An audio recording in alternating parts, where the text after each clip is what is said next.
রাজধানীর খিলগাঁও মডেল কলেজে আছেন সহকর্মী তাইমুর রায়হান। সেখান থেকে সরাসরি যুক্ত হচ্ছেন তিনি। তাইমুর, নির্বাচনী সরঞ্জাম পৌঁছেছে কিনা, নিরাপত্তা পরিস্থিতি কেমন দেখছেন জানাবেন।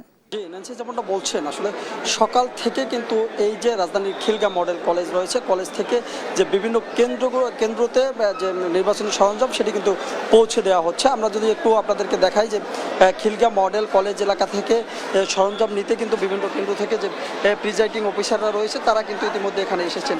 আমি যদি আরেকটু জানিয়ে রাখি যে এই যে খিলগাঁও মডেল কলেজ থেকে মূলত সবুজবাগ, মতিঝিল ও ডেমরা এলাকার যে সকল নির্বাচনী কেন্দ্র রয়েছে সেই কেন্দ্রগুলোতে কিন্তু নির্বাচনী যে সরঞ্জাম রয়েছে সেগুলো পৌঁছে দেওয়া হচ্ছে। যে এর সরঞ্জামের মধ্যে যদি বলি যে ব্যালট বক্স, তারপরে অমর্চনীয় যে কালি, তারপরে দলীয় ভোটের জন্য যে সাদা ব্যালট পেপার এবং গণভোটের জন্য গোলাপি ব্যালট পেপার সহ ভোটার তালিকা কিন্তু কেন্দ্রে কেন্দ্রে পৌঁছে দেওয়া হচ্ছে।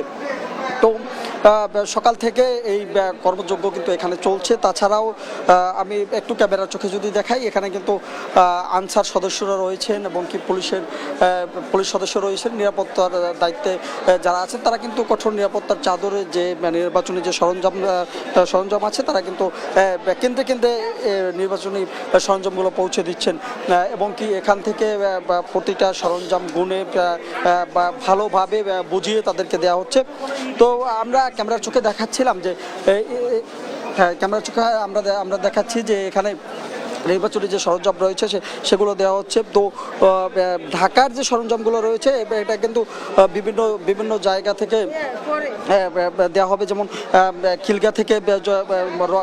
খিলগা থেকে সবুজবাগ, মতিঝিল, ডেমরা, তাছাড়াও ধোলাইপাড় উচ্চ বিদ্যালয় থেকে সূত্রাপুর ও ডেমরার সরঞ্জাম দেওয়া হবে। তো বিভিন্ন প্রতিষ্ঠান থেকে কিন্তু কেন্দ্র করে যে প্রিজাইডিং অফিসারদের রয়েছে তাদের কাছে কিন্তু এই সরঞ্জামগুলো বুঝিয়ে দেওয়া হচ্ছে। এগুলো তারা প্রতিটি কেন্দ্রে কেন্দ্রে নিয়ে এবং কি তারা সেখানে সন্ধ্যার ভিতরে আশা করি তারা এই কর্মযজ্ঞ শেষ করতে পারবেন বলে এটা জানিয়েছিলেন ন্যান্সি।